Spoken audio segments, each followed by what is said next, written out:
संपूर्ण समाधान दिवस में जिलाधिकारी ने अधिकारियों को लगाई फटकार। किसानों ने खाद्य संकट को लेकर सौंपा ज्ञापन।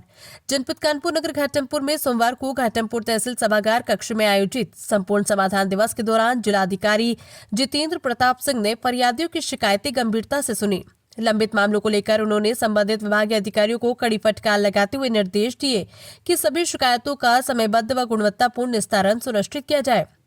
इसी दौरान अमोली ग्राम प्रधान रामकरण सिंह ने बड़ी संख्या में किसानों के साथ पहुंचकर जिलाधिकारी को शिकायती पत्र सौंपा। किसानों ने बताया कि अमोली सहकारी समिति जो पूर्व में गांव में संचालित होती थी, उसे विगत दिनों सरगांव स्थानांतरित कर दिया गया है। आरोप है कि वहां किसानों को खाद उपलब्ध कराने के बजाय अपशब्दों, दुर्व्यवहार और मारपीट जैसी घटनाओं का सामना करना पड़ता है। किसानों का यह भी आरोप है कि समिति सचिव द्वारा कालाबाजारी की जा रही है, जिसके चलते स्थानीय किसानों को समय पर खाद नहीं मिल पा रही। किसानों ने चेतावनी दी कि यदि शीघ्र कार्रवाई नहीं हुई तो वे मुख्यमंत्री जनता दर्शन में शिकायत दर्ज कराएंगे।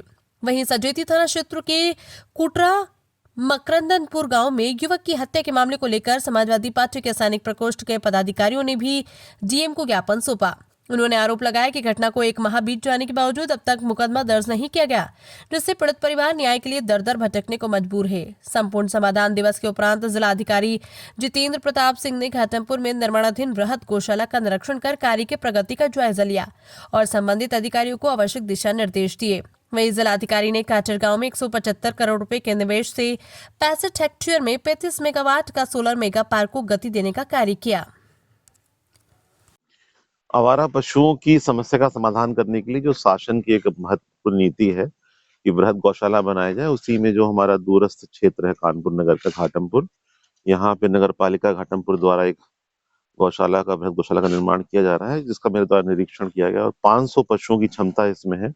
गुणवत्ता जो प्रथम दृष्टया देखा गया संतोषजनक है। पीडब्ल्यूडी के अधिकारियों ने बताया है कि जो इसकी क्वालिटी है वो अच्छी है और हमारा जो मुख्य लक्ष्य होगा कि इस गौशाला को पूर्ण कराकर जनवरी माह के अंत तक हम इसको इस्तेमाल में ले आएं, ताकि जो क्षेत्र में, नगरीय क्षेत्र में या आसपास के ग्रामीण क्षेत्रों में भी जो आवारा पशु की समस्या है, उससे हम किसानों को राहत दिला सकें और माननीय मुख्यमंत्री जी के जो निर्देश हैं कि कोई भी आवारा पशु वहां ना रहे और पशुओं को प्रॉपर सुरक्षा भी मिले, प्रॉपर उनको भोजन पानी भी मिले, उसके लिए ये गौशाला जो घाटमपुर की है, ये हमारी काफी महत्वपूर्ण गौशाला होगी।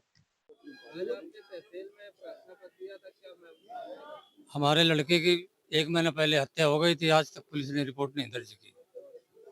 हम दर-दर के ठोकरे खाते घूम रहे हैं और अब हमको कहीं यहाँ भटकाया गया, कहीं वहाँ भटकाया गया, कोई हमारी सुनवाई नहीं कर रहा है। शिकायत की कम से कम 4 बार सजेती थाना में, लेकिन हमको टरका देते रहे, वो लड़की लड़की भाग गया है, वो कहीं चला गया है, वो वैसा है, कहीं वैसा है, ये तो उल्टा सीधा कह के हमको भगा देते रहे। आज तक भी रिपोर्ट नहीं, बॉडी भी मिल जाने के बाद भी रिपोर्ट दर्ज नहीं हो रही।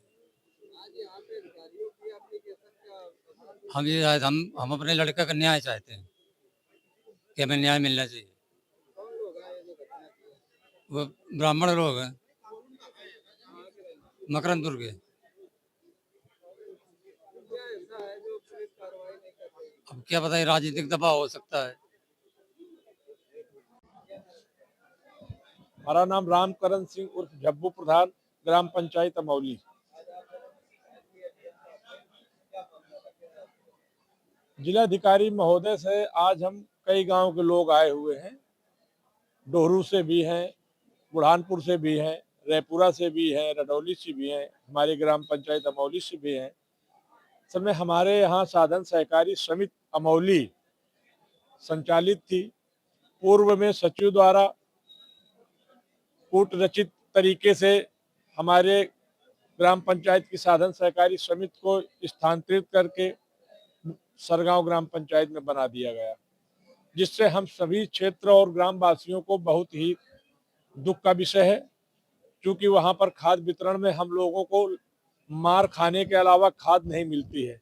क्योंकि वहां पर जाओ तो उनका नजदीकी गांव में है और उन्होंने अपनी, जो अभी वर्तमान प्रधान है अजीत यादव, उन्होंने अपनी जमीन पर बनवाई है, उन्होंने जमीन दी है। उनका कहना है पहली प्राथमिकता हमारी है, इसके बाद तुम्हारी है। तो उनकी प्राथमिकता कभी खत्म ही नहीं होती है और वो अपना वही यादव सचिव हैं, यादव जी प्रधान हैं। हमारे सभी क्षेत्र के लोगों को खाद तो मिलती नहीं, जब जब वहां पर वितरण हुआ तब तक वो मार कूट करके भगा दिए गए हैं।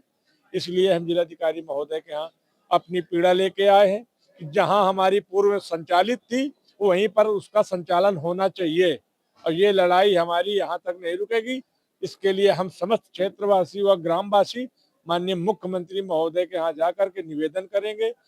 लेकिन मुझे तो अभी पूर्ण आशा हमारे जिलाधिकारी महोदय से है कि इन्हीं के द्वारा ही हमारी पूर्व में जहाँ संचालन थी वहीं पर संचालित कर दी जाएगी। उन्होंने ऐसा आश्वासन दिया है, बाकी देखते हैं हम लोग क्या होगा। अब ये परसेंटेज हम नहीं बता पाएंगे, लेकिन वो सरगांव ग्रामवासी जो प्रधान जी के लोग हैं उनके अलावा वहाँ कोई लेते हैं, वहाँ औरतें लाइन लगा के खड़ी हो जाती हैं उनके गांव की। अब औरतें से कौन भिड़े जा करके, उनको लाइन से हटा नहीं सकते हैं। अगर कह दिया कि माता जी आप हट जाइए तो उनके परिवार के लोग वहीं खड़े, कैसे कह दिया, इस तरह की भाषा बोलते हैं, तो वहां पर कोई जाता ही नहीं है जी। अन्य जनपदों के लोग, उनके रिश्तेदार लोग आते हैं, उन्हीं को लोग अपना वितरण करवाते हैं।